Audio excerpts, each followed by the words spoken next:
ಆ ಹೊಳೆಯುವ ನಗರದ ಹಿಂಭಾಗದಲ್ಲಿ ಸೂರ್ಯನ ಬೆಳಕು ಕೂಡ ತೀರಾ ವಿರಳವಾಗಿ ತಲುಪುವಲ್ಲಿ ಅಲ್ಲಿನ ಕಿರಿದಾದ ಮತ್ತು ಶಿಥಿಲವಾದ ಬೀದಿಗಳಲ್ಲಿ ಬಡತನದಿಂದ ಒಂದು ಸ್ಮಶಾನ ಮೌನವು ಆವರಿಸಿತ್ತು. ಅದು ಯಾರ ಆತ್ಮವನ್ನು ನಡುಗಿಸುವಂತಿತ್ತು. ಅಲ್ಲೇ ಒಂದು ಮುರಿದ ಗುಡಿಸಿಲಿನಲ್ಲಿ ಭರತ್ ಎಂಬ ಯುವಕ ವಾಸಿಸುತ್ತಿದ್ದನು.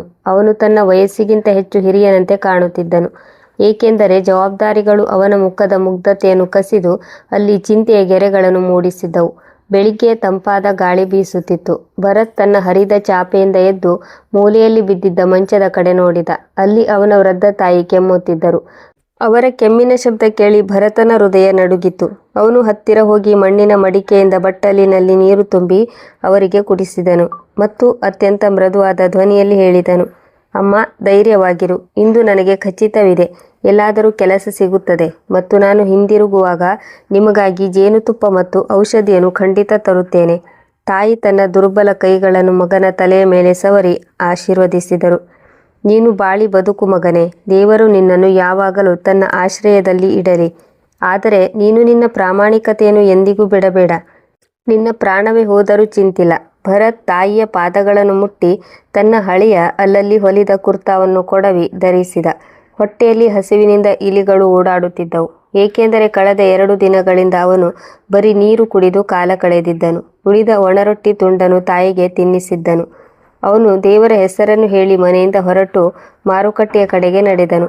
ಮಾರುಕಟ್ಟೆ ತಲುಪುವಷ್ಟರಲ್ಲಿ ಸೂರ್ಯ ತಲೆಯ ಮೇಲೆ ಬಂದಿದ್ದನು ಮತ್ತು ಬಿಸಿಲು ತನ್ನ ಪರಾಕಾಷ್ಠೆಯಲ್ಲಿತ್ತು. ನೆಲವು ಕಾವಲಿಯಂತೆ ಕಾಯುತ್ತಿತ್ತು. ಭರತನ ಕಣ್ಣು ನಗರದ ಅತಿದೊಡ್ಡ ಧಾನ್ಯದ ಮಂಡಿಯ ವ್ಯಾಪಾರಿ ಹನುಮಪ್ಪ ಅವರ ಅಂಗಡಿಯ ಮೇಲೆ ಬಿದ್ದಿತ್ತು. ಹನುಮಪ್ಪ ದಪ್ಪ, ಕೆಂಪು ಮುಖದ ಮತ್ತು ಕಠೋರ ಹೃದಯದ ವ್ಯಕ್ತಿಯಾಗಿದ್ದನು. ಅವನು ತನ್ನ ಗುಮಾಸ್ತರ ಮೇಲೆ ಕಿರುಚುತ್ತಿದ್ದನು. ಭರತ್ ಧೈರ್ಯ ಮಾಡಿ ಮುಂದೆ ಬಂದು ನಮಸ್ಕಾರ ಹೇಳಿ ಬೇಡಿಕೊಳ್ಳುತ್ತಾ ಕೇಳಿದ, ಇಂದು ಏನಾದರೂ ಕೂಲಿ ಸಿಗುವುದೇ? ನಾನು ತುಂಬ ಕಷ್ಟಪಟ್ಟು ದುಡಿಯುತ್ತೇನೆ. ನನಗೆ ಕೆಲವು ನಾಣ್ಯಗಳ ಅವಶ್ಯಕತೆ ಇದೆ. ಹನುಮಪ್ಪ ತನ್ನ ದೊಡ್ಡ ಕಣ್ಣುಗಳನ್ನು ತಿರುಗಿಸಿ ಭರತನ ತೆಳ್ಳನೆಯ ದೇಹವನ್ನು ಮೇಲಿಂದ ಕೆಳಗೆ ನೋಡಿದ. ನಂತರ ನಕ್ಕು ತನ್ನ ಸಹವರ್ತಿಗಳಿಗೆ ಹೇಳಿದ, ನೋಡಿ, ಈ ಮೂಳೆಗಳ ಅಸ್ಥಿಪಂಜರ ಕೂಲಿ ಕೇಳುತ್ತಿದೆ. ಸರಿ, ಇಂದು ಹೆಚ್ಚು ಸಾಮಾನು ಬಂದಿದೆ. 50 ಮಣ ಗೋಧಿ ಚೀಲಗಳಿವೆ. ಅವುಗಳನ್ನು ಗೋದಾಮಿನ ಒಳಗೆ ತಲುಪಿಸಬೇಕು. ಸಂಜೆಯೊಳಗೆ ಕೆಲಸ ಮುಗಿದರೆ 2 ನಾಣ್ಯ ಸಿಗುತ್ತದೆ. ಇಲ್ಲವಾದರೆ 1 ಕವಡೆ ಕೂಡ ಸಿಗುವುದಿಲ್ಲ. ಭರತ್ಗೆ ಈ ಷರತ್ತು ತುಂಬ ಕಠಿಣವಾಗಿತ್ತು. ಆದರೆ ಅನಿವಾರ್ಯತೆಯು ಅವನ ಆತ್ಮಗೌರವದಿಂದ ಮಾತನಾಡುವ ಶಕ್ತಿಯನ್ನು ಕಸಿದುಕೊಂಡಿತ್ತು. ಅವನು ತಕ್ಷಣ ಕೆಲಸಕ್ಕೆ ಇಳಿದನು. ಬಿಸಿಲು ವೇಗವಾಗಿ ಹೆಚ್ಚಾಗುತ್ತಿತ್ತು ಮತ್ತು ಭರತನ ಬೆವರು ನೀರಿನಂತೆ ಹರಿಯುತ್ತಿತ್ತು. ಪ್ರತಿ ಚೀಲವು ಅವನಿಗೆ ಒಂದು ಪರ್ವತಕ್ಕಿಂತ ಕಡಿಮೆ ಇರಲಿಲ್ಲ. ಮಧ್ಯಾಹ್ನವಾಗುತ್ತಿದ್ದಂತೆ ಅವನ ಬೆನ್ನು ಮುರಿಯುವಂತಾಗಿತ್ತು. ಕಣ್ಣುಗಳ ಮುಂದೆ ಕತ್ತಲು ಕವಿಯಲು ಪ್ರಾರಂಭಿಸಿತು. ಹಸಿವಿನಿಂದ ಅವನ ತಲೆ ತಿರುಗುತ್ತಿತ್ತು. ಆದರೆ ಅವನಿಗೆ ಕೇವಲ ತನ್ನ ತಾಯಿಯ ಮುಖ ಮಾತ್ರ ಕಾಣುತ್ತಿತ್ತು. ಹಾಗಾಗಿ ಅವನು ನಿಲ್ಲದೆ ಕೆಲಸ ಮುಂದುವರಿಸಿದ. ಕೊನೆಯ ಚೀಲವನ್ನು ಎತ್ತುವ ಸಮಯದಲ್ಲಿ ಇದ್ದಕ್ಕಿದ್ದಂತೆ ಅವನ ಕಾಲ ಕೆಳಗೆ ಒಂದು ಕಲ್ಲು ಸಿಕ್ಕಿ ಅವನ ಸಮತೋಲನ ತಪ್ಪಿತು. ಅವನು ಮುಗುಚಿ ಬಿದ್ದನು ಮತ್ತು ಚೀಲವು ಅವನ ಭುಜದಿಂದ ಜಾರಿ ಮೆಟ್ಟಿಲುಗಳ ಮೇಲೆ ಉರುಳಿಕೊಂಡು ಕೆಳಗೆ ಬಿದ್ದಿತು. ಥಪ್ ಎಂಬ ಜೋರಾದ ಶಬ್ದವಾಯಿತು ಮತ್ತು ಚೀಲ ಹರಿಯಿತು. ಹೊಂಬಣ್ಣದ ಗೋಧಿ, ಮಣ್ಣು ಮತ್ತು ಕೆಸರಿನಲ್ಲಿ ಬೆರೆತು ಹೋಯಿತು. ಈ ಶಬ್ದ ಕೇಳುತ್ತಿದ್ದಂತೆ ಅಲ್ಲಿ ಉಕ್ಕ ಸೇದುತ್ತಿದ್ದ ಹನುಮಪ್ಪ ಕೋಪದಿಂದ ಬೆಂಕಿ ಕಾರುತ್ತಾ ಎದ್ದು ಬೈಗುಳ ನೀಡುತ್ತಾ ಭರತನ ಕಡೆಗೆ ಓಡಿ ಬಂದನು. ಏ ದುರಾದೃಷ್ಟವಂತ, ನಿನ್ನ ಸಾವು ನಿನ್ನನ್ನು ಇಲ್ಲಿಗೆ ಕರೆದುಕೊಂಡು ಬಂದಿದೆಯೇ? ನನ್ನ ಇಷ್ಟು ಬೆಲೆ ಬಾಳುವ ಸಾಮಾನು ಹಾಳು ಮಾಡಿದೆ. ಭರತ್ ನೋವಿನಿಂದ ನರಳುತ್ತಾ ಏಳಲು ಪ್ರಯತ್ನಿಸಿ ಕೈ ಮುಗಿದು ಹೇಳಿದ, ಮಾಲೀಕರೇ, ತಪ್ಪಾಯಿತು. ನನ್ನ ಕಾಲು ಜಾರಿತು. ನಾನು ಅದನ್ನು ಸ್ವಚ್ಛಗೊಳಿಸುತ್ತೇನೆ. ದಯೆ ತೋರಿಸಿ. ಆದರೆ ಹನುಮಪ್ಪನ ಹೃದಯ ಕಲ್ಲಿನಂತಿತ್ತು. ಅವನು ಭರತ್ನ ಮುಖದ ಮೇಲೆ ಜೋರಾಗಿ ಕಪಾಳ ಮೋಕ್ಷ ಮಾಡಿದ. ಇದರಿಂದ ಭರತ್ನ ತುಟಿಗಳಿಂದ ರಕ್ತ ಸೋರಲು ಪ್ರಾರಂಭಿಸಿತು. ಜನಸಮೂಹ ಜಮಾಯಿಸಿತು. ಆದರೆ ಯಾರೂ ಹನುಮಪ್ಪನ ವಿರುದ್ಧ ಮಾತನಾಡಲು ಧೈರ್ಯ ಮಾಡಲಿಲ್ಲ. ಹನುಮಪ್ಪ ಕಿರುಚುತ್ತಾ ಹೇಳಿದ, ನನ್ನ ಅಂಗಡಿಯಿಂದ ಹೊರಗೆ ಹೋಗು. ಇಂದಿನ ಕೂಲಿ ದೂರವಿರಲಿ. ನೀನು ಮತ್ತೆ ಇಲ್ಲಿ ಕಂಡರೆ ನಿನ್ನ ಮೂಳೆಗಳನ್ನು ಮುರಿಯುತ್ತೇನೆ. ಭರತ್ ಅಳುತ್ತಾ ಹೇಳಿದ, ದಣಿಗಳೇ, ಬೆಳಿಗ್ಗೆಯಿಂದ ದುಡಿದಿದ್ದೇನೆ. ಕನಿಷ್ಠ ಅರ್ಧ ಕೂಲಿಯನ್ನಾದರೂ ಕೊಡಿ. ನನ್ನ ತಾಯಿ ಅನಾರೋಗ್ಯದಿಂದಿದ್ದಾರೆ. ಇದಕ್ಕೆ ಹನುಮಪ್ಪ ಅವನನ್ನು ರಸ್ತೆಗೆ ತಳ್ಳಿ ಎಂದು ತನ್ನ ಕಾವಲುಗಾರರಿಗೆ ಹೇಳಿದ. ಇವನನ್ನು ಮಾರುಕಟ್ಟೆಯಿಂದ ಹೊರಗೆ ಎಸೆಯಿರಿ. ಭರತ್ ಅವಮಾನಿತನಾಗಿ ಅಲ್ಲಿಂದ ಎದ್ದನು. ಜನರು ಅವನನ್ನು ಕಳ್ಳ ಮತ್ತು ನಿಷ್ಪ್ರಯೋಜಕ ಎಂದು ತಿಳಿದು ನಿಂದಿಸುತ್ತಿದ್ದರು. ಅವನು ತಡಬಡಾಯಿಸುತ್ತಾ ನಡೆಯುತ್ತಾ ನಗರದ ಗದ್ದಲದಿಂದ ದೂರವಿರುವ ನದಿಯ ದಡಕ್ಕೆ ಬಂದನು. ಅಲ್ಲಿ ಮೌನವಿತ್ತು. ಅಲ್ಲಿಗೆ ತಲುಪಿ ಅವನು ಒಂದು ಹಳೆಯ ಮರದ ಬೇರುಗಳ ಮೇಲೆ ಕುಳಿತು ಗಟ್ಟಿಯಾಗಿ ಅಳಲು ಪ್ರಾರಂಭಿಸಿದನು. ಅವನು ತನ್ನ ರಕ್ತಸಿಕ್ತ ತುಟಿಗಳನ್ನು ಒರೆಸಿ ಹರಿಯುವ ನೀರನ್ನು ನೋಡಿದನು. ಸಂಜೆಯ ಕತ್ತಲು ಆವರಿಸುತ್ತಿತ್ತು ಮತ್ತು ಪಕ್ಷಿಗಳು ತಮ್ಮ ಗೂಡುಗಳಿಗೆ ಮರಳುತ್ತಿದ್ದವು. ಭರತ್ನ ಹೃದಯದಲ್ಲಿ ಒಂದು ಯುದ್ಧ ನಡೆಯುತ್ತಿತ್ತು. ಅವನ ಮನಸ್ಸು ಹೇಳುತ್ತಿತ್ತು, ಕಳ್ಳತನ ಮಾಡು, ಈ ಜಗತ್ತು ಪ್ರಾಮಾಣಿಕರಿಗೆ ಬದುಕಲು ಬಿಡುವುದಿಲ್ಲ. ಆದರೆ ಅವನ ಇನ್ನೊಂದು ಮನಸ್ಸು ಹೇಳುತ್ತಿತ್ತು, ತಾಳ್ಮೆಯಿಂದಿರು, ದೇವರು ನೋಡುತ್ತಿದ್ದಾನೆ. ಅವನು ಆಕಾಶದ ಕಡೆಗೆ ನೋಡಿ ದೂರು ಹೇಳುವ ಬದಲು ಒಂದು ತಣ್ಣನೆಯ ನಿಟ್ಟುಸಿರು ಬಿಟ್ಟನು. ಓ ಪ್ರಭು, ನೀನು ರಕ್ಷಕ, ಕಲ್ಲುಗಳ ಒಳಗೆಯೂ ಕೀಟಗಳಿಗೆ ಆಹಾರ ನೀಡುತ್ತೀಯಾ? ನನ್ನ ಹಣೆಯಲ್ಲಿ ಕೇವಲ ಒದೆಗಳಿವೆಯೇ? ನನ್ನ ತಾಯಿಯ ಔಷಧಿಗೆ ಏನು ಮಾಡಲಿ? ಅವನು ಈ ಯೋಚನೆಗಳಲ್ಲಿ ಮುಳುಗಿದ್ದಾಗ ಹಿಂದಿನಿಂದ ಕೋಲು ಊರುವ ಟಕ್ ಟಕ್ ಶಬ್ದ ಕೇಳಿಸಿತು. ಭರತ್ ತಿರುಗಿ ನೋಡಿದಾಗ ಶಾಂತ ಮುಖದ ಒಬ್ಬ ವೃದ್ಧರು ನಿಂತಿದ್ದರು. ಅವರ ಬಿಳಿ ಗಡ್ಡವು ಗಾಳಿಯಲ್ಲಿ ಹಾರುತ್ತಿತ್ತು ಮತ್ತು ಅವರ ಕಣ್ಣುಗಳಲ್ಲಿ ಎಲ್ಲವನ್ನೂ ತಿಳಿದಿರುವಂತಹ ಒಂದು ಹೊಳಪಿತ್ತು. ವೃದ್ಧರು ಬಹಳ ಮಮತೆಯ ಧ್ವನಿಯಲ್ಲಿ ಕೇಳಿದರು, ಮಗನೇ, ಈ ನಿರ್ಜನ ಸ್ಥಳದಲ್ಲಿ ಏಕೆ ಒಬ್ಬನೇ ಅಳುತ್ತಿದ್ದೀಯಾ? ಜಗತ್ತು ನಿನ್ನನ್ನು ತಿರಸ್ಕರಿಸಿದೆಯೇ? ಭರತ್ ತಕ್ಷಣ ತನ್ನ ಕಣ್ಣೀರನ್ನು ಒರೆಸಿಕೊಂಡು ವಿನಯದಿಂದ ಎದ್ದು ನಿಂತನು. ಹೌದು ತಾತ, ನಾನು ಅದೃಷ್ಟಹೀನ. ಶ್ರಮಪಟ್ಟೆ, ಆದರೆ ಪ್ರತಿಫಲ ಸಿಗಲಿಲ್ಲ. ಈಗ ಖಾಲಿ ಕೈಯಲ್ಲಿ ಮನೆಗೆ ಹೋಗಲು ಧೈರ್ಯವಾಗುತ್ತಿಲ್ಲ. ವೃದ್ಧರು ಭರತನ ಕಡೆಗೆ ಗಮನವಿಟ್ಟು ನೋಡಿ ನಕ್ಕರು. ಅವರಿಗೆ ಮೊದಲೇ ಎಲ್ಲವೂ ತಿಳಿದಿರುವಂತೆ. ಅವರು ತಮ್ಮ ಜೇಬಿನಿಂದ ಒಂದು ಹಳೆಯ ದಪ್ಪ ಬಟ್ಟೆಯ ಚೀಲವನ್ನು ತೆಗೆದು ಭರತನ ಕಡೆಗೆ ನೀಡಿದರು. ಕೇಳು ಹುಡುಗ, ಕೆಲವೊಮ್ಮೆ ದೇವರು ನಾವು ಬಯಸಿದ ವಸ್ತುವನ್ನು ನಮ್ಮಿಂದ ಕಸಿದುಕೊಳ್ಳುತ್ತಾನೆ, ಏಕೆಂದರೆ ಅವನು ನಮಗೆ ಉತ್ತಮವಾದುದನ್ನು ನೀಡಲು ಬಯಸುತ್ತಾನೆ. ಈ ಚೀಲ ಇಟ್ಟುಕೋ, ಇದರಲ್ಲಿ ನಿನ್ನ ತಾಯಿಯ ಔಷಧಿ ಮತ್ತು ಕೆಲವು ದಿನಗಳ ರೇಷನ್ ತರಲು ಸಾಕಷ್ಟು ಹಣವಿದೆ. ಭರತ್ ಆಶ್ಚರ್ಯದಿಂದ ಚೀಲವನ್ನು ನೋಡಿದ ಮತ್ತು ಅದನ್ನು ತೆಗೆದುಕೊಳ್ಳಲು ಹಿಂಜರಿದ. ಆದರೆ ತಾತ, ನಾನು ಭಿಕ್ಷೆ ತೆಗೆದುಕೊಳ್ಳುವುದಿಲ್ಲ, ನಾನು ದುಡಿಯಲು ಬಯಸುತ್ತೇನೆ. ವೃದ್ಧರ ನಗು ಇನ್ನಷ್ಟು ಆಳವಾಯಿತು. ಇದು ಭಿಕ್ಷೆಯಲ್ಲ ಮಗನೇ, ಇದನ್ನು ಸಾಲ ಎಂದು ತಿಳಿ, ಅಥವಾ ಮುಂಬರುವ ಸಮಯದ ಮುಂಗಡ ಕೂಲಿ ಎಂದು ತಿಳಿ. ಏಕೆಂದರೆ ನಾಳೆ ಬೆಳಿಗ್ಗೆ ನಾನು ನಿನ್ನನ್ನು ಇಲ್ಲೇ ಭೇಟಿಯಾಗುತ್ತೇನೆ. ನನಗೆ ಒಬ್ಬ ಪ್ರಾಮಾಣಿಕ ವ್ಯಕ್ತಿಯ ತೀವ್ರ ಅವಶ್ಯಕತೆ ಇದೆ ಮತ್ತು ನನ್ನ ಕಣ್ಣುಗಳು ನೀನೇ ಆ ವ್ಯಕ್ತಿ ಎಂದು ಹೇಳುತ್ತವೆ. ಭರತ್ ಚೀಲವನ್ನು ಹಿಡಿದನು. ಅವನ ಹೃದಯ ಕೃತಜ್ಞತೆಯಿಂದ ತುಂಬಿ ಹೋಯಿತು. ಅವನು ಕೇಳಿದ, ನಿಮ್ಮ ಹೆಸರೇನು ತಾತ? ಆದರೆ ಅವನು ತಲೆ ಎತ್ತುವಷ್ಟರಲ್ಲಿ ವೃದ್ಧರು ವೇಗವಾಗಿ ಕತ್ತಲೆಯಲ್ಲಿ ಮಾಯವಾಗಿದ್ದರು. ಅವರ ಸುಗಂಧ ಮಾತ್ರ ಅಲ್ಲೇ ಉಳಿದಿತ್ತು. ಭರತ್ ಚೀಲವನ್ನು ತೆರೆದಾಗ ಬೆಳ್ಳಿಯ ನಾಣ್ಯಗಳು ಹೊಳೆಯುತ್ತಿದ್ದವು. ಅವನು ಸಾಷ್ಟಾಂಗ ನಮಸ್ಕಾರ ಮಾಡಿ ದೇವರಿಗೆ ಕೃತಜ್ಞತೆ ಸಲ್ಲಿಸಿದ ಮತ್ತು ಹೊಸ ಭರವಸೆಯೊಂದಿಗೆ ಮನೆಯ ಕಡೆಗೆ ಓಡಿದ. ಅವನಿಗೆ ತಿಳಿದಿರಲಿಲ್ಲ, ಈ ವೃದ್ಧರು ಸಾಮಾನ್ಯ ಮನುಷ್ಯರಲ್ಲ ಮತ್ತು ನಾಳೆ ಬೆಳಿಗ್ಗೆ ತೆರೆಯಲಿರುವ ಬಾಗಿಲು ಅವನ ಜೀವನದ ಪುಸ್ತಕದ ಪ್ರಮುಖ ಪುಟವಾಗಲಿದೆ ಎಂದು. ರಾತ್ರಿಯ ಸ್ಮಶಾನ ಮೌನದಲ್ಲಿ ಭರತ್ ಆ ವೃದ್ಧರು ನೀಡಿದ ಚೀಲದಿಂದ ಖರೀದಿಸಿದ ಹಾಲು ಮತ್ತು ತಾಜಾ ಊಟದ ತುತ್ತನ್ನು ತನ್ನ ಅನಾರೋಗ್ಯ ಪೀಡಿತ ತಾಯಿಯ ಬಾಯಿಯಲ್ಲಿ ಹಾಕಿದಾಗ ತಾಯಿಯ ಕಣ್ಣುಗಳಿಂದ ಹರಿಯುತ್ತಿದ್ದ ಸಂತೋಷದ ಕಣ್ಣೀರು ಭರತನ ಹೃದಯಕ್ಕೆ ತಂಪು ನೀಡಿತು. ಆ ರಾತ್ರಿ ಭರತನಿಗೆ ಯಾವುದೇ ಹಬ್ಬಕ್ಕಿಂತ ಕಡಿಮೆ ಇರಲಿಲ್ಲ, ಏಕೆಂದರೆ ಹಲವು ವಾರಗಳ ನಂತರ ಅವನ ಮನೆಯಲ್ಲಿ ಹೊಟ್ಟೆ ತುಂಬ ಊಟ ಬಂದಿತ್ತು. ಆದರೆ ನಿದ್ರೆ ಅವನ ಕಣ್ಣುಗಳಿಂದ ದೂರವಿತ್ತು, ಏಕೆಂದರೆ ಅವನ ಮನಸ್ಸು ನಾಳೆ ಬೆಳಿಗ್ಗೆ ನಡೆಯಲಿರುವ ಭೇಟಿಯ ಬಗ್ಗೆ ಯೋಚಿಸುತ್ತಿತ್ತು. ಅವನು ಹೊರಳಾಡುತ್ತಿದ್ದ ಮತ್ತು ವೃದ್ಧರು ಯಾರು ಮತ್ತು ಅವರು ಅವನಿಂದ ಯಾವ ಕೆಲಸವನ್ನು ಮಾಡಿಸಲು ಬಯಸುತ್ತಾರೆ ಎಂದು ಯೋಚಿಸುತ್ತಿದ್ದನು. ಹೇಗೋ ರಾತ್ರಿ ಕಳೆಯಿತು ಮತ್ತು ಆಕಾಶದಲ್ಲಿ ಇನ್ನು ಬೆಳಗಿನ ನಕ್ಷತ್ರ ಹೊಳೆಯುತ್ತಿತ್ತು. ಭರತ್ ಎದ್ದು ನಿಂತನು. ಅವನು ತಣ್ಣೀರಿನಿಂದ ಸ್ನಾನ ಮಾಡಿ ದೇವರ ಮುಂದೆ ನಮಸ್ಕರಿಸಿ ಪ್ರಾರ್ಥಿಸಿದನು. ಓ ದೇವರೇ, ಈ ಹೊಸ ಮಾರ್ಗವು ನಿನಗೆ ಒಪ್ಪಿಗೆಯಾಗಿದ್ದರೆ ನನ್ನ ಕೈ ಹಿಡಿದು ನಡೆಸು. ನಂತರ ಅವನು ವೇಗವಾಗಿ ಅದೇ ನದಿಯ ದಡಕ್ಕೆ ತಲುಪಿದ. ಅಲ್ಲಿ ಇನ್ನೂ ಬೆಳಗಿನ ಮಂಜು ಆವರಿಸಿತ್ತು. ದೂರದಿಂದಲೇ ಆ ವೃದ್ಧರು ಒಂದು ಬಂಡೆಯ ಮೇಲೆ ಕುಳಿತು ಜಪ ಮಾಡುತ್ತಿರುವುದು ಅವನಿಗೆ ಕಾಣಿಸಿತು. ಬೆಳಗಿನ ಬೆಳಕಿನಲ್ಲಿ ಅವರ ಮುಖ ಇನ್ನಷ್ಟು ಆಧ್ಯಾತ್ಮಿಕವಾಗಿ ಕಾಣುತ್ತಿತ್ತು. ಭರತ್ ವಿನಯದಿಂದ ಹತ್ತಿರ ಹೋಗಿ ನಮಸ್ಕಾರ ಹೇಳಿದ. ವೃದ್ಧರು ನಗುತ್ತಾ ಉತ್ತರಿಸಿದರು ಮತ್ತು ಸಮಯ ವ್ಯರ್ಥ ಮಾಡದೆ ಕೋಲಿನ ಸಹಾಯದಿಂದ ಎದ್ದು ನಿಂತು, ನಡೆ ಹುಡುಗ, ಪ್ರಯಾಣವು ದೂರವಿದೆ ಮತ್ತು ಕೆಲಸ ಮುಖ್ಯವಾಗಿದೆ ಎಂದರು. ಭರತ್ ಮೌನವಾಗಿ ಅವರ ಹಿಂದೆ ನಡೆದನು. ಅವರಿಬ್ಬರು ಮುಖ್ಯ ಮಾರುಕಟ್ಟೆಯನ್ನು ಹಿಂದಿಕ್ಕಿ ನಗರದ ಆ ಹಳೆಯ ಮತ್ತು ನಿರ್ಜನ ಪ್ರದೇಶಕ್ಕೆ ಪ್ರವೇಶಿಸಿದರು. ಅಲ್ಲಿ ಕಟ್ಟಡಗಳು ಹಾಳಾಗಿದ್ದವು ಮತ್ತು ಬೀದಿಗಳು ಎಷ್ಟು ಕಿರಿದಾಗಿದ್ದವೆಂದರೆ ಇಬ್ಬರೂ ಒಟ್ಟಿಗೆ ನಡೆಯಲು ಕಷ್ಟವಾಗುತ್ತಿತ್ತು. ಇಲ್ಲಿ ಮೌನವು ಎಷ್ಟು ಆಳವಾಗಿತ್ತೆಂದರೆ ಅವರದೇ ಹೆಜ್ಜೆಗಳ ಶಬ್ದ ಪ್ರತಿಧ್ವನಿಸುತ್ತಿತ್ತು. ನಡೆಯುತ್ತಾ ಹೋಗಿ ಅವರು ಒಂದು ಅತ್ಯಂತ ಹಳೆಯ ಇಟ್ಟಿಗೆಗಳಿಂದ ನಿರ್ಮಿಸಿದ ಅಂಗಡಿಯ ಮುಂದೆ ನಿಂತರು. ಅದರ ಮರದ ಬಾಗಿಲನ್ನು ಗೆದ್ದಿಲು ತಿಂದಿತ್ತು ಮತ್ತು ಅದರ ಮೇಲೆ ಒಂದು ಭಾರಿ ತುಕ್ಕು ಹಿಡಿದ ಬೀಗ ನೇತಾಡುತ್ತಿತ್ತು. ವೃದ್ಧರು ತಮ್ಮ ಸೊಂಟದಿಂದ ಬೀಗಗಳ ಗೊಂಚನ್ನು ತೆಗೆದರು. ನಡುಗುವ ಕೈಗಳಿಂದ ಬೀಗವನ್ನು ತೆರೆದರು.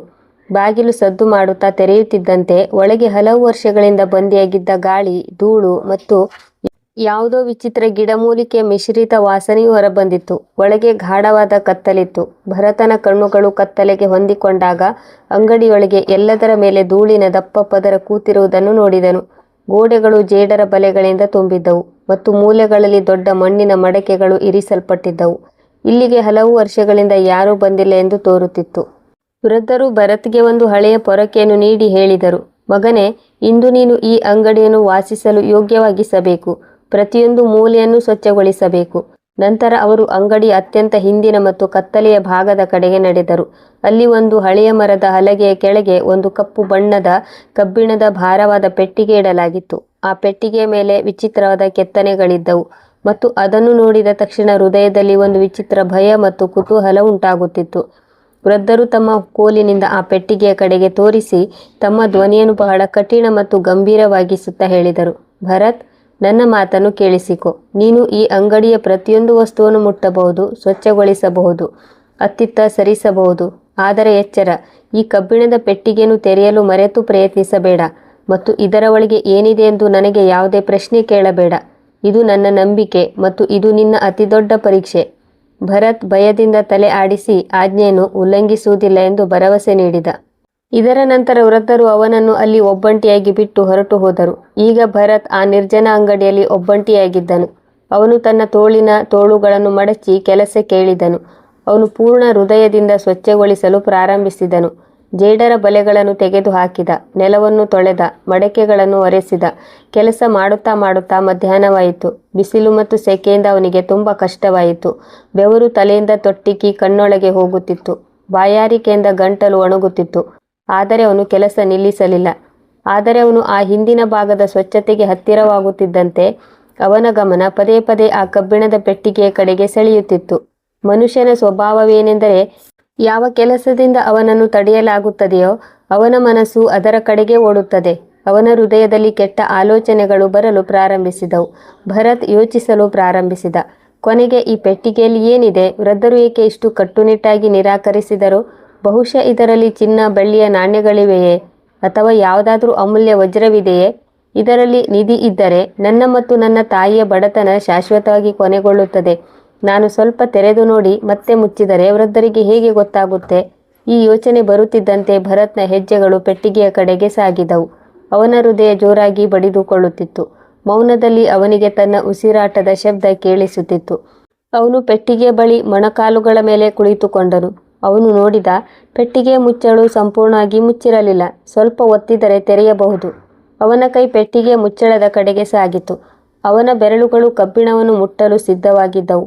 ಆಗಲೇ ಇದ್ದಕ್ಕಿದ್ದಂತೆ ಅವನ ಕಣ್ಣುಗಳ ಮುಂದೆ ತನ್ನ ಅನಾರೋಗ್ಯ ಪೀಡಿತ ತಾಯಿಯ ಮುಖ ಬಂದಿತು ಮತ್ತು ಅವನಿಗೆ ಅವರ ಮಾತುಗಳು ನೆನಪಾದವು. ಮಗನೇ, ಪ್ರಾಣವೇ ಹೋದರೂ ಚಿಂತಿಲ್ಲ, ಆದರೆ ಪ್ರಾಮಾಣಿಕತೆಯನ್ನು ಎಂದಿಗೂ ಬಿಡಬೇಡ. ಅದರ ಜೊತೆಗೆ ನಿನ್ನೆ ಹನುಮಪ್ಪ ಅವನನ್ನು ಕಳ್ಳ ಎಂದು ಕರೆದು ಹೊರಗೆ ಹಾಕಿದ ದೃಶ್ಯವೂ ನೆನಪಾಯಿತು. ಭರತನಿಗೆ ಅನಿಸಿತು, ಇಂದು ಈ ಪೆಟ್ಟಿಗೆಯನ್ನು ತೆರೆದರೆ ಜಗತ್ತು ಅವನನ್ನು ಏನು ಎಂದು ತಿಳಿದಿದೆಯೋ ನಿಜವಾಗಿಯೂ ಆ ಕಳ್ಳನೇ ಆಗುತ್ತೇನೆ ಎಂದು. ಒಂದು ಮಿಂಚು ಅವನ ಮನಸ್ಸಿನಲ್ಲಿ ಹೊಳೆಯಿತು ಮತ್ತು ಅವನು ತಕ್ಷಣ ತನ್ನ ಕೈಯನ್ನು ಹಿಂದಕ್ಕೆ ಎಳೆದನು. ಅವನು ಬೆವರಿನಿಂದ ಮಿಂದೆದ್ದನು ಮತ್ತು ಹಿಂದೆ ಸರಿದು ಜೋರಾಗಿ ಹೇಳಿದನು, ದೇವರಲ್ಲಿ ನಾನು ಕ್ಷಮೆ ಯಾಚಿಸುತ್ತೇನೆ. ನಾನು ನಂಬಿಕೆಗೆ ಮೋಸ ಮಾಡುವುದಿಲ್ಲ. ಅವನು ತನ್ನ ಆಸೆ ಮತ್ತು ಬಯಕೆಯನ್ನು ಹತ್ತಿಕ್ಕಿದ್ದನು ಮತ್ತು ಪೆಟ್ಟಿಗೆಯನ್ನು ತೆರೆಯದೆ ಕೇವಲ ಮೇಲೆ ಬಟ್ಟೆಯಿಂದ ಒರೆಸಿ ಅಲ್ಲಿಂದ ಹೊರಟು ಹೋದನು. ಸಂಜೆಯಾಗುತ್ತಿದ್ದಂತೆ ಅಂಗಡಿ ಹೊಳೆಯುತ್ತಿತ್ತು. ಆಗ ಬಾಗಿಲಲ್ಲಿ ಸದ್ದು ಕೇಳಿಸಿತು ಮತ್ತು ಆ ವೃದ್ಧರು ಹಿಂದಿರುಗಿದರು. ಅವರ ಕಣ್ಣುಗಳು ಮೊದಲು ಅದೇ ಪೆಟ್ಟಿಗೆಯ ಮೇಲೆ ಹೋದವು.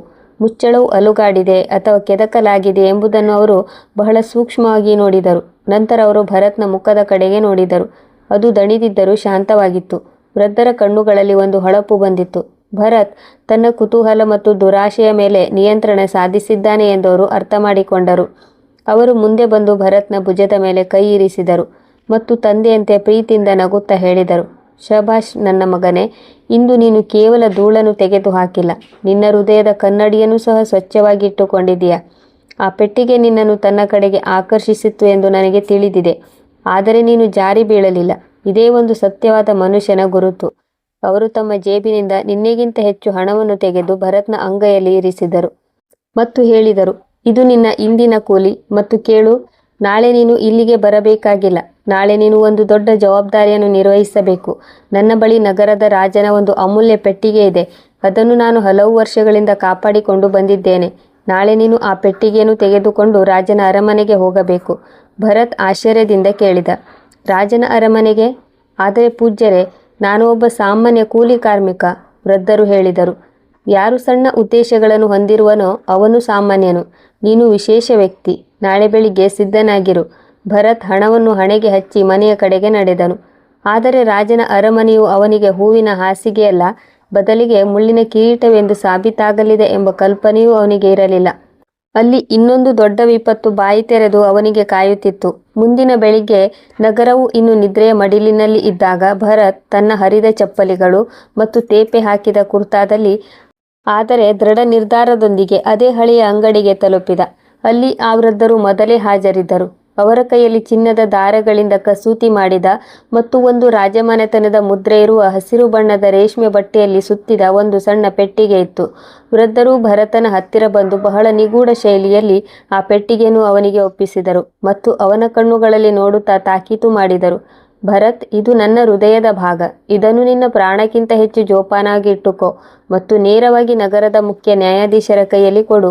ದಾರಿಯಲ್ಲಿ ಯಾರೇ ಸಿಕ್ಕರೂ ನಿಲ್ಲಬೇಡ ಮತ್ತು ಈ ಸಂಪತ್ತಿನ ಬಗ್ಗೆ ಯಾರೊಂದಿಗೂ ಹೇಳಬೇಡ. ಭರತ್ ಆ ಪೆಟ್ಟಿಗೆಯನ್ನು ಬಹಳ ಜಾಗರೂಕತೆಯಿಂದ ತನ್ನ ಪಕ್ಕದಲ್ಲಿ ಬಚ್ಚಿಟ್ಟುಕೊಂಡು ಸರಿ ಎಂದು ಹೇಳಿ ಅಲ್ಲಿಂದ ಹೊರಟನು. ಅವನು ನಗರದ ಬಡ ಪ್ರದೇಶಗಳಿಂದ ಹೊರಬಂದು ಶ್ರೀಮಂತರು ಮತ್ತು ಮಂತ್ರಿಗಳ ವಸಾಹತು ಕಡೆಗೆ ಸಾಗಿದ. ಅಲ್ಲಿನ ಗಾಳಿಯಲ್ಲಿಯೂ ಸುಗಂಧದ ವಾಸನೆ ತುಂಬಿತ್ತು. ಇಲ್ಲಿನ ರಸ್ತೆಗಳು ಅಗಲ ಮತ್ತು ಸ್ವಚ್ಛವಾಗಿದ್ದವು ಮತ್ತು ಎಲ್ಲೆಡೆ ಆಕಾಶಕ್ಕೆ ತಲುಪುವಂತಹ ಭವ್ಯವಾದ ಮಹಲುಗಳು ಮತ್ತು ಅಮೃತಶಿಲೆಯ ಅರಮನೆಗಳು ನಿಂತಿದ್ದವು. ಭರತನಂತಹ ಬಡ ಯುವಕ ಅಲ್ಲಿ ಒಂದು ಕಲೆಯಂತೆ ಕಾಣುತ್ತಿದ್ದನು. ಜನರು ಅವನನ್ನು ತಿರಸ್ಕಾರ ಮತ್ತು ಸಂಶಯದ ಕಣ್ಣುಗಳಿಂದ ನೋಡುತ್ತಿದ್ದರು. ಆದರೆ ಅವನು ವೇಗವಾಗಿ ನಡೆಯುತ್ತಲೇ ಇದ್ದನು. ಕೊನೆಗೆ ಅವನು ರಾಜನ ವಿಶಾಲ ಅರಮನೆಯ ಮುಖ್ಯ ದ್ವಾರವನ್ನು ತಲುಪಿದ. ಅಲ್ಲಿ ಈಟಿಗಳನ್ನು ಹಿಡಿದ ಇಬ್ಬರು ಭಯಂಕರ ಕಾವಲುಗಾರರು ನಿಂತಿದ್ದರು. ಭರತ್ನನ್ನು ನೋಡಿದ ತಕ್ಷಣ ಅವರು ಅವನನ್ನು ನಿಂದಿಸಿದರು ಮತ್ತು ಕಠಿಣ ಧ್ವನಿಯಲ್ಲಿ ಹೇಳಿದರು, ಏ ಭಿಕ್ಷುಕ, ನಿನಗೆ ಇಲ್ಲಿ ಏನು ಕೆಲಸ? ಭಿಕ್ಷೆ ಬೇಕಾದರೆ ಹಿಂದಿನ ಬಾಗಿಲಿಗೆ ಹೋಗು. ಇಲ್ಲಿ ನಿಂತು ರಾಜದ್ವಾರವನ್ನು ಹಾಳು ಮಾಡಬೇಡ. ಭರತ್ ಬಹಳ ವಿನಮ್ರ ಸ್ವರದಲ್ಲಿ ಹೇಳಿದ, ಕಾವಲುಗಾರ ಸಹೋದರ, ನಾನು ಭಿಕ್ಷೆ ಬೇಡಲು ಬಂದಿಲ್ಲ. ನನ್ನ ಬಳಿ ರಾಜರಿಗಾಗಿ ಒಂದು ಅತ್ಯಂತ ಮುಖ್ಯವಾದ ವಸ್ತು ಇದೆ. ಕಾವಲುಗಾರರು ಒಬ್ಬರನ್ನೊಬ್ಬರು ನೋಡಿಕೊಂಡು ಹಾಸ್ಯ ಮಾಡುತ್ತಾ ನಕ್ಕರು. ಆದರೆ ಭರತನ ಗಂಭೀರತೆಯನ್ನು ನೋಡಿ ಅವನಿಗೆ ಒಳಗೆ ಹೋಗಲು ಅನುಮತಿ ನೀಡಿದರು. ಆದರೆ ಅವನು ಅಂಗಳದಲ್ಲಿಯೇ ಸುಮ್ಮನೆ ನಿಲ್ಲಬೇಕೆಂದು ಸೂಚಿಸಿದರು. ಅರಮನೆಯ ಒಳಗೆ ಪ್ರವೇಶಿಸುತ್ತಿದ್ದಂತೆ ಭರತನ ಕಣ್ಣುಗಳು ಅರಳಿದವು. ಎಷ್ಟು ದೊಡ್ಡ ಅಂಗಳ! ಕಾರಂಜಿಗಳು ಮತ್ತು ಎಲ್ಲೆಡೆ ಸೇವಕರು ಹಬ್ಬದಂತೆ ಓಡಾಡುತ್ತಿದ್ದರು. ಭರತ್ ಒಂದು ಕಂಬದ ಹಿಂದೆ ಅಡಗಿ ನಿಂತನು, ಯಾರ ಕಣ್ಣು ತನ್ನ ಮೇಲೆ ಬೀಳದಿರಲಿ ಎಂದು. ಅವನು ಅಲ್ಲಿ ನಿಂತು ರಾಜನು ಹೊರಗೆ ಬರುವುದನ್ನು ಕಾಯುತ್ತಿದ್ದಾಗ ಇದ್ದಕ್ಕಿದ್ದಂತೆ ಸ್ತ್ರೀಯರ ಕೋಣೆಗಳಿಂದ ಹೃದಯ ವಿದ್ರಾವಕ ಚಿತ್ಕಾರ ಕೇಳಿಸಿತು. ಅಯ್ಯೋ, ನನ್ನ ಲಕ್ಷ ಮೌಲ್ಯದ ಹಾರ, ನನ್ನ ವಜ್ರದ ಹಾರ ಕಣ್ಮರೆಯಾಗಿದೆ. ಈಗಷ್ಟೇ ಇಲ್ಲಿ ಇಟ್ಟಿದ್ದೆ. ನೋಡುತ್ತಲೇ ಇಡೀ ಅರಮನೆಯಲ್ಲಿ ಗದ್ದಲ ಉಂಟಾಯಿತು. ರಾಜನು ಸ್ವತಃ ಬರಿಗಾಲಿನಲ್ಲಿ ಓಡುತ್ತಾ ಹೊರಗೆ ಬಂದರು.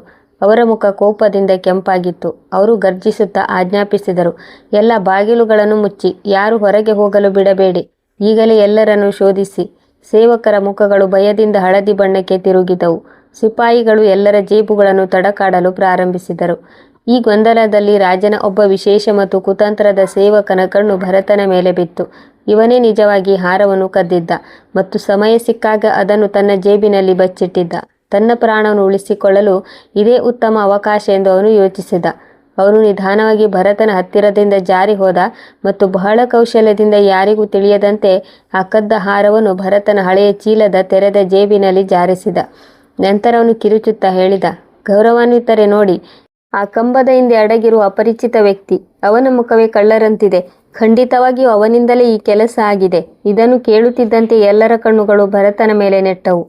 ರಾಜನು ಕೋಪದಿಂದ ಹೆಜ್ಜೆ ಹಾಕುತ್ತಾ ಭರತನ ಹತ್ತಿರ ಬಂದರು ಮತ್ತು ಕೇಳಿದರು, ಯಾರು ನೀನು ಮತ್ತು ನನ್ನ ಮನೆಯಲ್ಲಿ ಏನು ಮಾಡುತ್ತಿದ್ದೀಯಾ? ಭರತನ ನಾಲಿಗೆ ಭಯದಿಂದ ಅಂಗುಳಕ್ಕೆ ಅಂಟಿಕೊಂಡಿತ್ತು. ಅವನು ಏನಾದರೂ ಹೇಳುವ ಮೊದಲು ಸಿಪಾಯಿಗಳು ಅವನನ್ನು ಹಿಡಿದು ಅವನ ಚೀಲವನ್ನು ಕಸಿದು ನೆಲದ ಮೇಲೆ ಎಸೆದರು.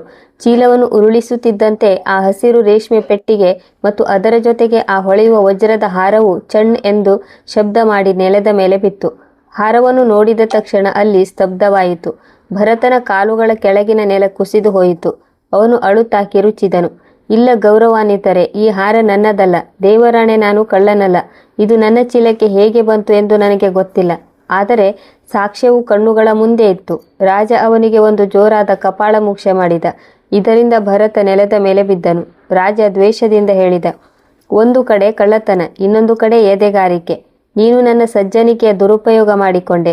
ನಿನ್ನ ಮುಂದಿನ ಪೀಳಿಗೆಯು ನೆನಪಿಡುವಂತಹ ಶಿಕ್ಷೆಯನ್ನು ನಿನಗೆ ನೀಡುತ್ತೇನೆ.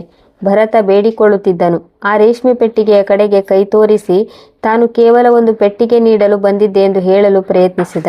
ಆದರೆ ಗದ್ದಲ ಮತ್ತು ಕೋಪದಲ್ಲಿ ಅವನ ದುರ್ಬಲ ಧ್ವನಿ ಅಡಗಿ ಹೋಯಿತು. ರಾಜ ಸಿಪಾಯಿಗಳಿಗೆ ಆದೇಶ ನೀಡಿದ. ಈ ಉಪಕಾರಕ್ಕೆ ದ್ರೋಹ ಬಗೆದವನನ್ನು ಕತ್ತಲೆ ಕೋಣೆಯಲ್ಲಿ ಹಾಕಿ ಅವನನ್ನು ಹಸಿವು ಮತ್ತು ಬಾಯಾರಿಕೆಯಿಂದ ಇರಿಸಿ. ನಾಳೆ ಸಾರ್ವಜನಿಕವಾಗಿ ದರ್ಬಾರ್ ನಡೆಯುತ್ತದೆ ಮತ್ತು ಎಲ್ಲರ ಮುಂದೆ ಅವನ ಕೈಗಳನ್ನು ಕತ್ತರಿಸಲಾಗುವುದು. ಸಿಪಾಯಿಗಳು ಭರತ್ನನ್ನು ಪ್ರಾಣಿಯಂತೆ ಎಳೆದುಕೊಂಡು ಹೋದರು. ಅವನು ಬೇಡುತ್ತಿದ್ದನು, ಆದರೆ ಯಾರ ಹೃದಯವೂ ಕರಗಲಿಲ್ಲ. ಅವನನ್ನು ಅರಮನೆಯ ಕೆಳಗೆ ನಿರ್ಮಿಸಿದ ಒಂದು ಕತ್ತಲೆಯ ದುರ್ವಾಸನೆ ನೆಲಮಾಳಿಗೆಗೆ ಕರೆದುಕೊಂಡು ಹೋಗಿ ಭಾರವಾದ ಕಬ್ಬಿಣದ ಸರಪಳಿಗಳಲ್ಲಿ ಬಂಧಿಸಿ ಬಾಗಿಲನ್ನು ಜೋರಾದ ಶಬ್ದದೊಂದಿಗೆ ಮುಚ್ಚಲಾಯಿತು. ಈಗ ಅಲ್ಲಿ ಕೇವಲ ಗಾಢವಾದ ಕತ್ತಲು ಮತ್ತು ಭರತನ ಬಿಕ್ಕಳಿಕೆಗಳು ಮಾತ್ರ ಇದ್ದವು. ಅವನು ಮೊಣಕಾಲುಗಳ ನಡುವೆ ತಲೆ ಇರಿಸಿ ಅಳಲು ಪ್ರಾರಂಭಿಸಿದನು.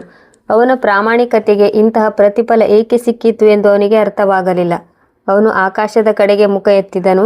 ಅದು ಈಗ ಅವನಿಗೆ ಕಾಣಿಸುತ್ತಲೂ ಇರಲಿಲ್ಲ ಮತ್ತು ದೂರು ಹೇಳುವ ಧ್ವನಿಯಲ್ಲಿ ಪಿಸುಗುಟ್ಟಿದನು. ಓ ನನ್ನ ಪ್ರಭು, ನಾನು ಸದ್ಗುಣದ ಮಾರ್ಗದಲ್ಲಿ ಇದ್ದೆ. ಹಾಗಾದರೆ ಈ ಅವಮಾನ ಏಕೆ? ಬಡವನಾಗಿರುವುದೇ ನನ್ನ ಅತಿದೊಡ್ಡ ಪಾಪವೇ? ಆದರೆ ನಂತರ ಅವನಿಗೆ ಆ ವೃದ್ಧರ ಮಾತು ನೆನಪಾಯಿತು.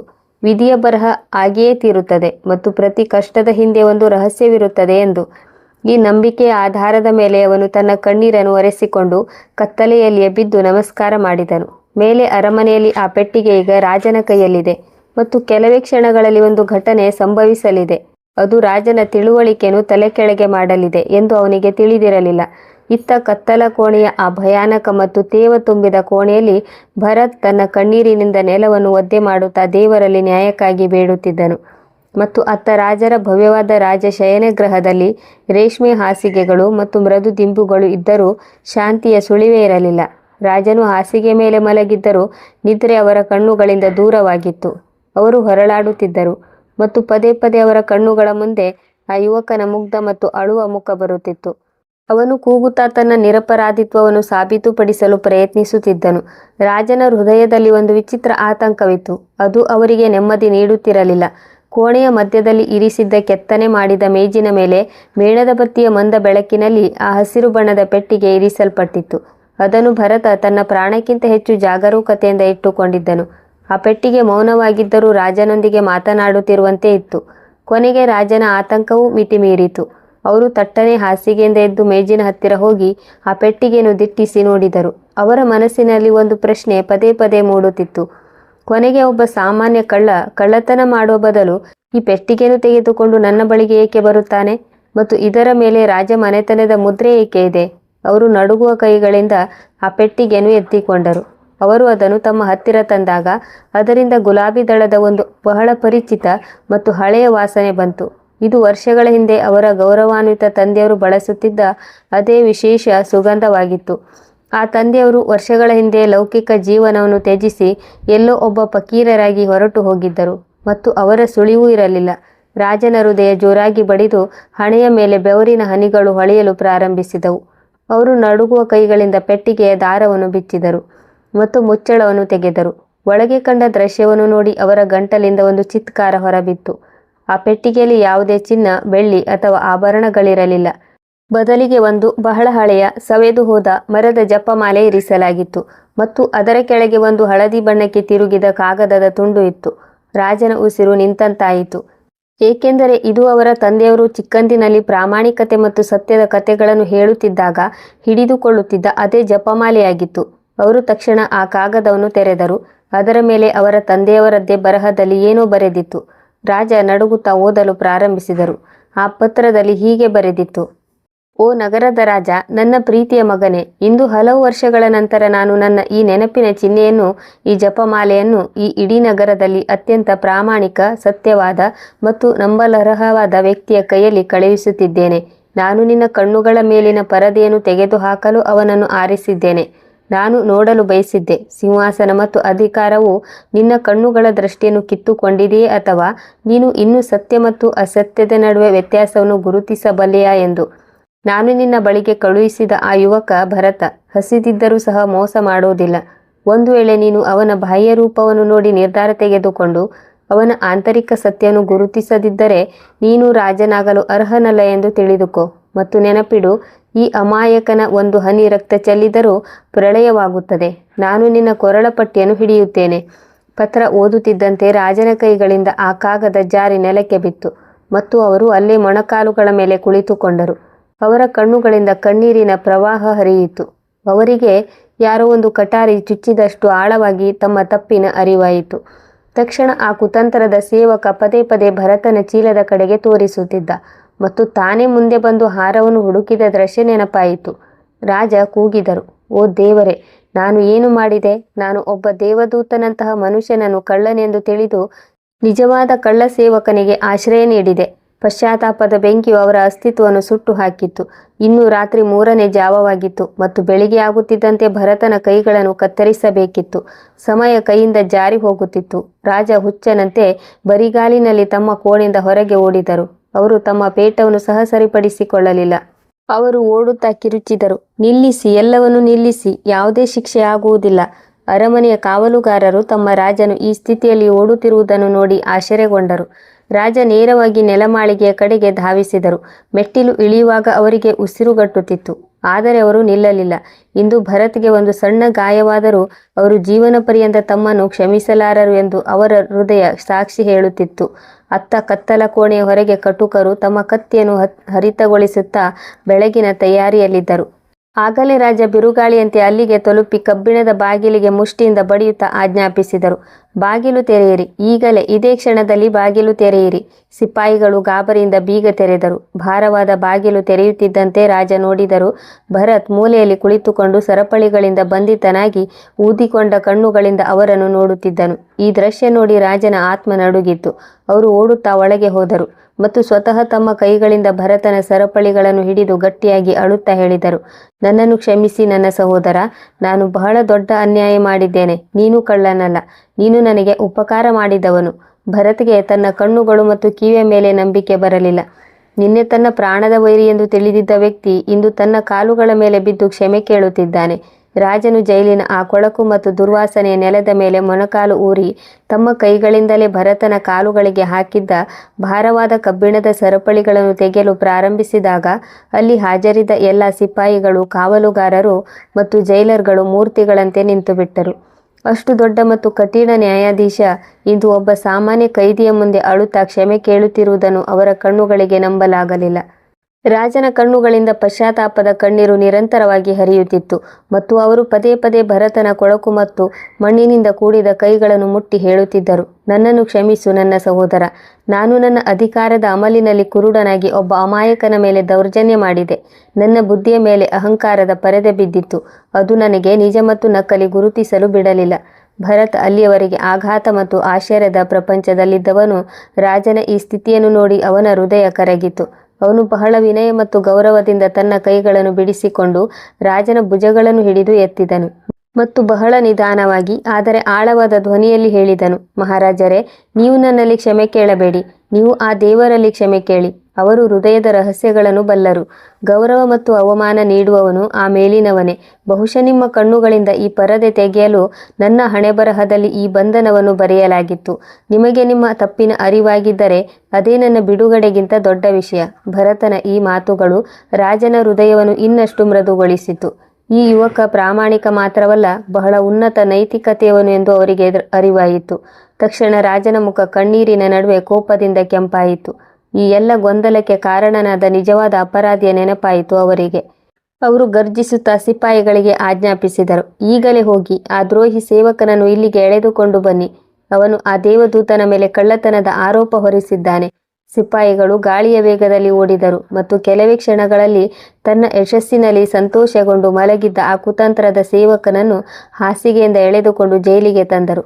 ಆ ಸೇವಕ ರಾಜನು ಭರತನೊಂದಿಗೆ ನಿಂತಿರುವುದನ್ನು ಮತ್ತು ನೆಲದ ಮೇಲೆ ಬಿದ್ದಿರುವ ಸರಪಳಿಗಳನ್ನು ನೋಡಿದ ತಕ್ಷಣ ಅವನ ಮುಖದಿಂದ ರಕ್ತವೇ ಮಾಯವಾಯಿತು.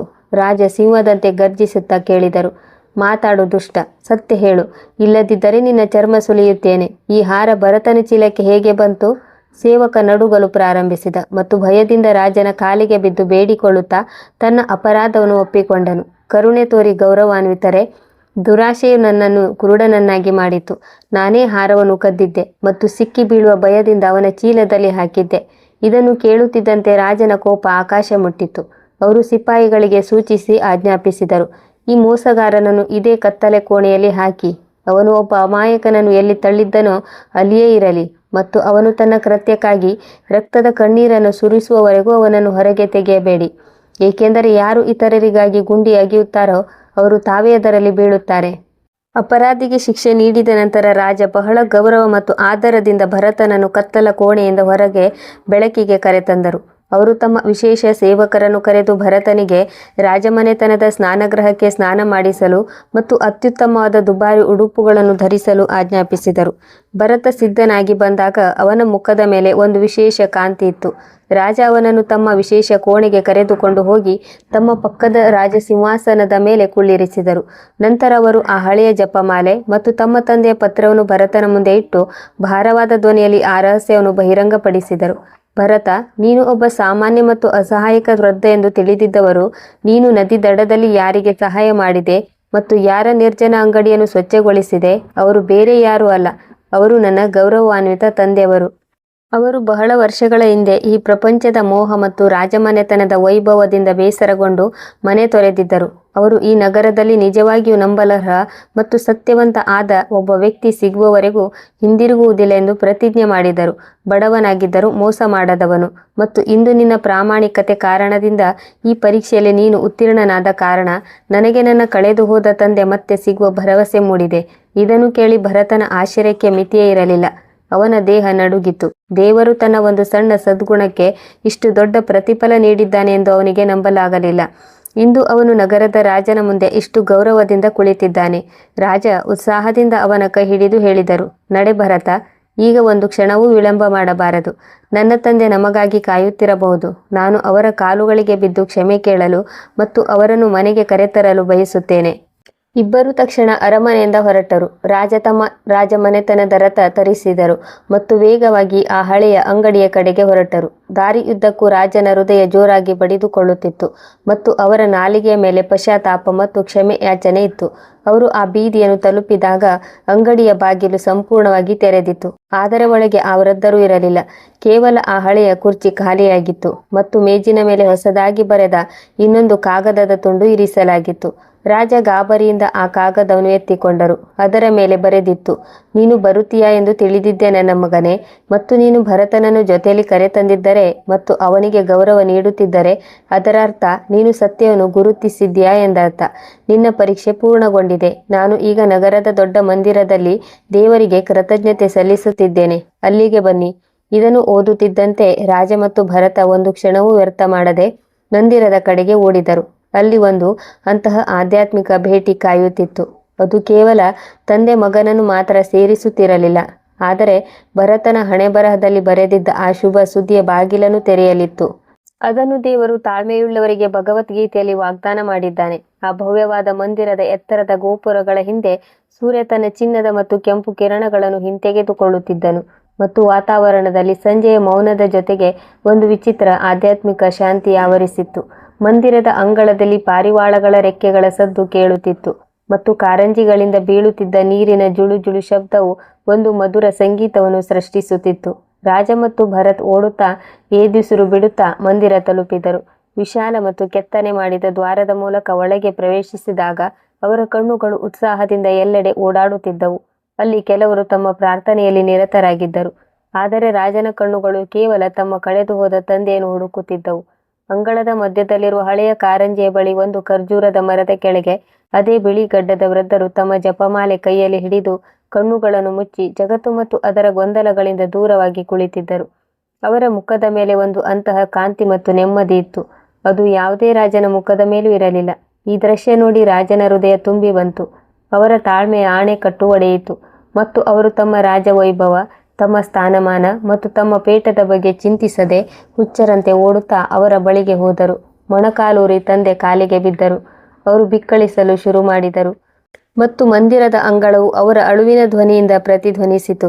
ಅವರು ಮಕ್ಕಳಂತೆ ಅಳುತ್ತಾ ಹೇಳುತ್ತಿದ್ದರು, ಪೂಜ್ಯ ತಂದೆಯೇ, ನನ್ನನ್ನು ಕ್ಷಮಿಸಿ, ನಾನು ದೊಡ್ಡ ಪಾಪಿ, ನಾನು ದಾರಿ ತಪ್ಪಿದ್ದೆ. ಸಿಂಹಾಸನ ಮತ್ತು ಅಧಿಕಾರದ ಅಮಲು ನನ್ನನ್ನು ಕುರುಡನನ್ನಾಗಿ ಮಾಡಿತು. ನಿಮ್ಮನ್ನು ಗುರುತಿಸಲು ನನಗೆ ತಡವಾಯಿತು. ನನ್ನನ್ನು ನಿಮ್ಮ ಪಾದಗಳಿಂದ ದೂರ ತಳ್ಳಬೇಡಿ. ವೃದ್ಧರು ನಿಧಾನವಾಗಿ ಕಣ್ಣುಗಳನ್ನು ತೆರೆದರು. ಅವುಗಳಲ್ಲಿ ಯಾವುದೇ ಕೋಪ ಅಥವಾ ದೂರು ಇರಲಿಲ್ಲ. ಬದಲಿಗೆ ಹಿಂದೆ ಇದ್ದ ಅದೇ ಮಮತೆ, ದಯೆ ಮತ್ತು ಪ್ರೀತಿಯ ನದಿ ಹರಿಯುತ್ತಿತ್ತು.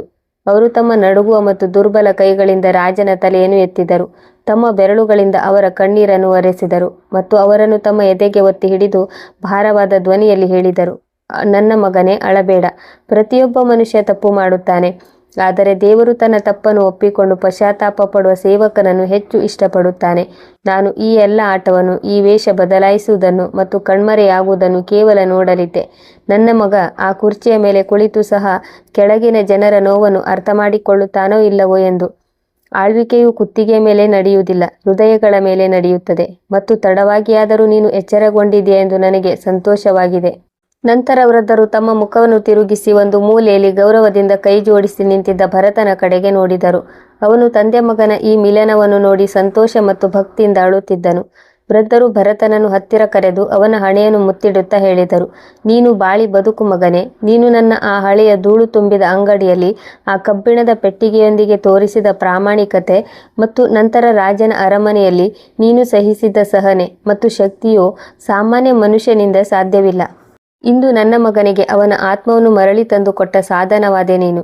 ರಾಜ ಮುಜುಗರ ಮತ್ತು ಕೃತಜ್ಞತೆಯ ಮಿಶ್ರ ಭಾವನೆಗಳೊಂದಿಗೆ ಭರತನ ಕೈಯನ್ನು ತಮ್ಮ ರೇಷ್ಮೆ ಕೈಗಳಲ್ಲಿ ತೆಗೆದುಕೊಂಡರು ಮತ್ತು ಈಗ ಅವರ ಸುತ್ತಲೂ ಜಮಾಯಿಸಿದ್ದ ಎಲ್ಲ ಅರ್ಚಕರು ಮತ್ತು ಜನರ ಮುಂದೆ ಒಂದು ಐತಿಹಾಸಿಕ ಘೋಷಣೆ ಮಾಡಿದರು. ಓ ಜನರೇ, ಸಾಕ್ಷಿಗಳಾಗಿರಿ. ಇಂದು ಈ ಮಂದಿರದ ಪವಿತ್ರ ಅಂಗಳದಲ್ಲಿ ನಾನು ದೇವರು ಕೂಡ ಹಾಜರಿದ್ದಾನೆ ಎಂದು ತಿಳಿದು ಹೇಳುತ್ತೇನೆ. ಭರತ ಇನ್ನು ಮುಂದೆ ಕೇವಲ ಒಬ್ಬ ಕಾರ್ಮಿಕ ಅಥವಾ ಅಪರಿಚಿತನಲ್ಲ, ಬದಲಿಗೆ ಇಂದಿನಿಂದ ಅವನು ನನ್ನ ಸಹೋದರ, ನನ್ನ ಹೃದಯದ ಭಾಗ ಮತ್ತು ನನ್ನ ತಪ್ಪಿನ ಪರವಾಗಿ ಮತ್ತು ಅವನ ಸಾಟಿಯಿಲ್ಲದ ಪ್ರಾಮಾಣಿಕತೆಯ ಬಹುಮಾನವಾಗಿ ನಾನು ಅವನನ್ನು ನನ್ನ ಅರ್ಧ ಆಸ್ತಿಯ ವಾರಸುದಾರ ಮತ್ತು ನನ್ನ ಎಲ್ಲ ಸರ್ಕಾರಿ ಖಜಾನೆಗಳ ಉಸ್ತುವಾರಿ ಎಂದು ನೇಮಿಸುತ್ತೇನೆ. ಇದನ್ನು ಕೇಳುತ್ತಿದ್ದಂತೆ ಭರತನ ಕಾಲುಗಳ ಕೆಳಗಿನ ನೆಲ ಕುಸಿದು ಹೋದಂತಾಯಿತು. ತಾನು ಕನಸು ಕಾಣುತ್ತಿದ್ದೇನೋ ಎಂದು ಅನಿಸಿತು. ನಿನ್ನೆಯವರೆಗೂ ಯಾರು 2 ಹೊತ್ತಿನ ಊಟಕ್ಕಾಗಿ ಅಲೆದಾಡುತ್ತಿದ್ದನೋ, ಇಂದು ವಿಧಿಯು ಅವನನ್ನು ನಗರದ ಅತ್ಯಂತ ಶ್ರೀಮಂತ ಮತ್ತು ಶಕ್ತಿಶಾಲಿ ಜನರ ಸಾಲಿನಲ್ಲಿ ನಿಲ್ಲಿಸಿತ್ತು. ಅವನು ನಡುಗುವ ತುಟಿಗಳು ಮತ್ತು ಒದ್ದೆಯಾದ ರೆಪ್ಪೆಗಳೊಂದಿಗೆ ಹೇಳಿದನು, ಗೌರವಾನ್ವಿತರೆ, ನನಗೆ ಇಷ್ಟು ಸಂಪತ್ತು ಮತ್ತು ಸ್ಥಾನಮಾನದ ಅವಶ್ಯಕತೆ ಇಲ್ಲ. ನನಗೆ ಕೇವಲ ಗೌರವದ ಊಟ ಬೇಕು. ಇದು ನನಗೆ ಬಹಳ ಹೆಚ್ಚು. ಇದಕ್ಕೆ ವೃದ್ಧರು ನಗುತ್ತಾ ಭರತನ ಭುಜದ ಮೇಲೆ ಕೈಯಿಟ್ಟು ವಿವರಿಸಿದರು, ಭರತ, ಇದು ಸಂಪತ್ತಲ್ಲ, ಇದು ದೇವರಿಂದ ನಿನ್ನ ಪರೀಕ್ಷೆಯ ಬಹುಮಾನ. ಸಂಪತ್ತು ಒಬ್ಬ ಒಳ್ಳೆಯ ಮನುಷ್ಯನ ಕೈಯಲ್ಲಿ ಇದ್ದಾಗ ಅದು ಆಶೀರ್ವಾದವಾಗುತ್ತದೆ ಮತ್ತು ಕೆಟ್ಟವನ ಕೈಯಲ್ಲಿ ಇದ್ದಾಗ ಅದು ತೊಂದರೆಯಾಗುತ್ತದೆ. ಇದನ್ನು ಸ್ವೀಕರಿಸು. ಇದರಿಂದ ನಿನ್ನಂತಹ ಒಳ್ಳೆಯ ಮನುಷ್ಯನ ಮೂಲಕ ಈ ಸಂಪತ್ತು ಅನಾಥರು ಮತ್ತು ವಿಧವೆಯರಿಗೆ ತಲುಪಲಿ.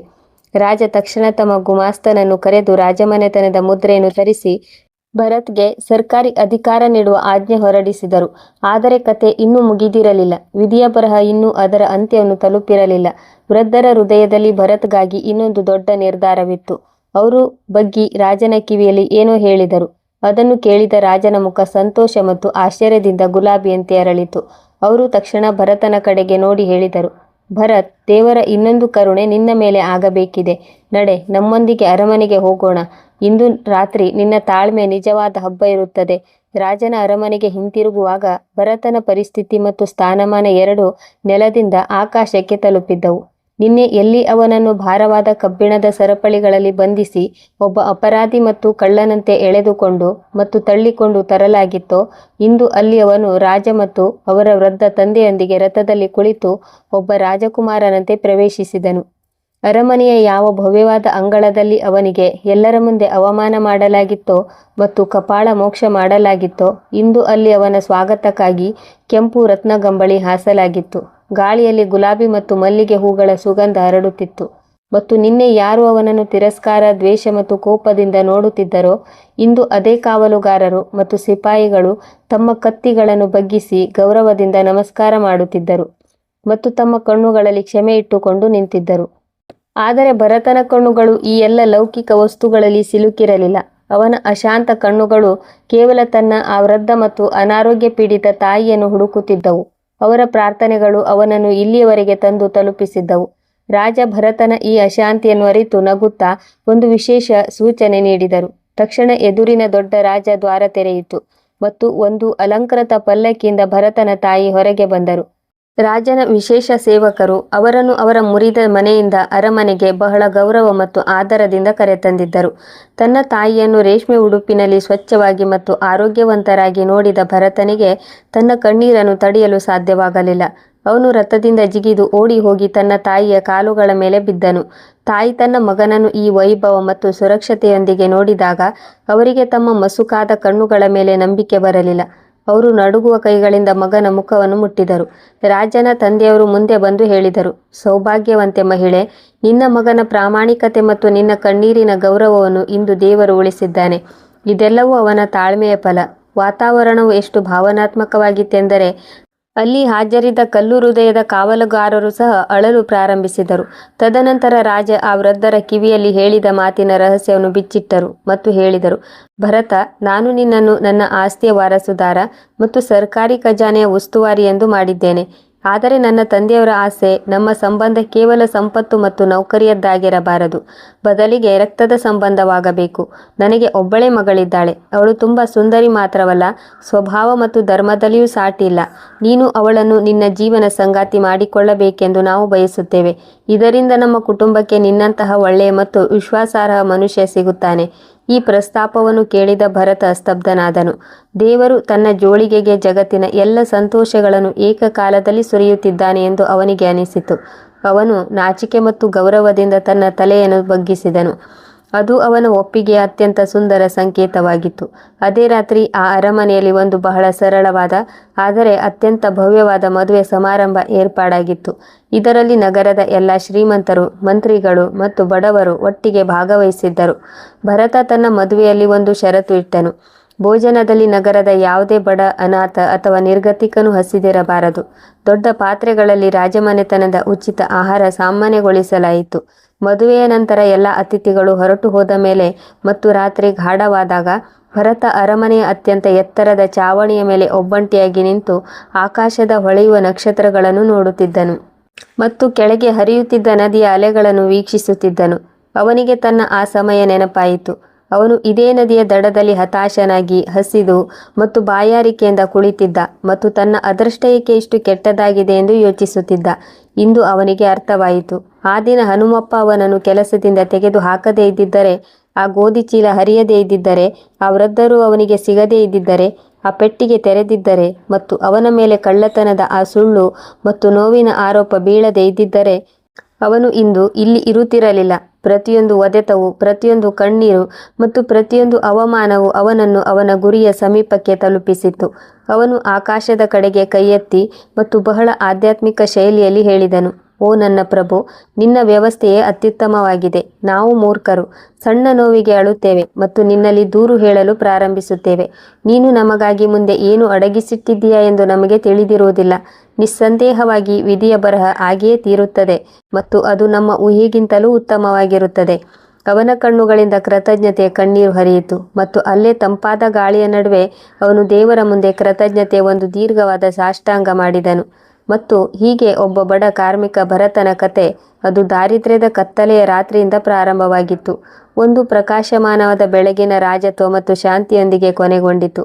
ಈ ಕಥೆಯಿಂದ ನಮಗೆ ಸಿಗುವ ದೊಡ್ಡ ಮತ್ತು ಅಮೂಲ್ಯವಾದ ಪಾಠಗಳು: ದೇವರ ಯೋಜನೆ ಮತ್ತು ಮನುಷ್ಯನ ಬಯಕೆ. ಮನುಷ್ಯನ ಆಸೆ ಮತ್ತು ದೇವರ ಉದ್ದೇಶ ಬಹಳ ವಿಭಿನ್ನವಾಗಿರುತ್ತವೆ. ನಾವು ಸಾಮಾನ್ಯವಾಗಿ ನಮ್ಮ ಜೀವನದಲ್ಲಿ ಬರುವ ಕಷ್ಟಗಳು, ತೊಂದರೆಗಳು ಮತ್ತು ಮುಚ್ಚಿದ ಬಾಗಿಲುಗಳನ್ನು ನಮ್ಮ ದುರಾದೃಷ್ಟ ಎಂದು ತಿಳಿದುಕೊಳ್ಳುತ್ತೇವೆ. ಭರತನ ಮೇಲೆ ಕಳ್ಳತನದ ಸುಳ್ಳು ಆರೋಪ ಹೊರಿಸಿದಾಗ ಮತ್ತು ಜೈಲಿಗೆ ಹಾಕಿದಾಗ ಸ್ಪಷ್ಟವಾಗಿ ಅದು ಅವನಿಗೆ ಅತ್ಯಂತ ಕೆಟ್ಟ ಸಮಯವಾಗಿತ್ತು. ಆದರೆ ವಾಸ್ತವದಲ್ಲಿ ಅದೇ ಜೈಲಿನ ಕತ್ತಲು ಅವನ ಜೀವನದ ಅತಿದೊಡ್ಡ ಬೆಳಕಿಗೆ ಕಾರಣವಾಯಿತು. ಪ್ರಾಮಾಣಿಕತೆ ಮತ್ತು ನಂಬಿಕೆ. ಇಂದಿನ ಕಾಲದಲ್ಲಿ ಜನರು ಪ್ರಾಮಾಣಿಕತೆಯಿಂದ ಕೇವಲ ನಷ್ಟವಾಗುತ್ತದೆ ಮತ್ತು ಕುತಂತ್ರದಿಂದ ಲಾಭವಾಗುತ್ತದೆ ಎಂದು ಯೋಚಿಸುತ್ತಾರೆ. ಭರತನ ಪಾತ್ರವು ನಮಗೆ ಹೇಳುತ್ತದೆ, ಕುತಂತ್ರವು ನಮಗೆ ಕೆಲವು ಕ್ಷಣಗಳ ಲಾಭ ನೀಡಬಹುದು, ಆದರೆ ಅದರ ಅಂತ್ಯ ಯಾವಾಗಲೂ ಕೆಟ್ಟದ್ದಾಗಿರುತ್ತದೆ. ಆದರೆ ಪ್ರಾಮಾಣಿಕತೆಯ ಮಾರ್ಗ ಕಷ್ಟಕರವಾಗಿರುತ್ತದೆ, ಮುಳ್ಳಿನಿಂದ ತುಂಬಿರಬಹುದು, ಹಸಿದಿರಬೇಕಾಗಬಹುದು, ಆದರೆ ಅದರ ಅಂತ್ಯ ಯಾವಾಗಲೂ ಗೌರವ ಮತ್ತು ಉನ್ನತಿಯಲ್ಲಿರುತ್ತದೆ. ಭರತ ಆ ನಿರ್ಜನ ಅಂಗಡಿಯಲ್ಲಿ ಒಬ್ಬಂಟಿಯಾಗಿದ್ದರೂ ಪೆಟ್ಟಿಗೆಯನ್ನು ತೆರೆಯಲಿಲ್ಲ. ಅದೇ ಕ್ಷಣ ಅವನ ಹಣೆಬರಹವನ್ನು ಬದಲಾಯಿಸಿತು. ನೆನಪಿಡಿ, ಜಗತ್ತಿನ ಯಾರೂ ನಮ್ಮನ್ನು ನೋಡದಿದ್ದಾಗಲೂ ದೇವರು ನಮ್ಮನ್ನು ನೋಡುತ್ತಿರುತ್ತಾನೆ. ಸಹನೆ ಮತ್ತು ವಿಶ್ವಾಸ. ವಿಧಿಯ ಬರಹ ಹಾಗೆಯೇ ತೀರುತ್ತದೆ. ನಾವು ಅದನ್ನು ಬದಲಾಯಿಸಲು ಸಾಧ್ಯವಿಲ್ಲ. ಆದರೆ ನಾವು ಅದರ ಮೇಲೆ ಸಹನೆ ವಹಿಸಿ ಅದನ್ನು ನಮ್ಮ ಪರವಾಗಿ ಉತ್ತಮಗೊಳಿಸಬಹುದು. ಯಾವ ದೇವರು ಒಂದು ಹುಳುವಿಗೆ ಕಲ್ಲಿನೊಳಗೆ ಜೀವನೋಪಾಯ ನೀಡಬಲ್ಲನೋ ಅವನು ತನ್ನ ಸೇವಕನ ಸೇವೆಯನ್ನು ಎಂದಿಗೂ ವ್ಯರ್ಥ ಮಾಡುವುದಿಲ್ಲ. ಕೇವಲ ಷರತ್ತು ಏನೆಂದರೆ ನಮ್ಮ ಮನಸ್ಸು ಶುದ್ಧವಾಗಿರಬೇಕು ಮತ್ತು ಉದ್ದೇಶದಲ್ಲಿ ಲೋಪವಿರಬಾರದು.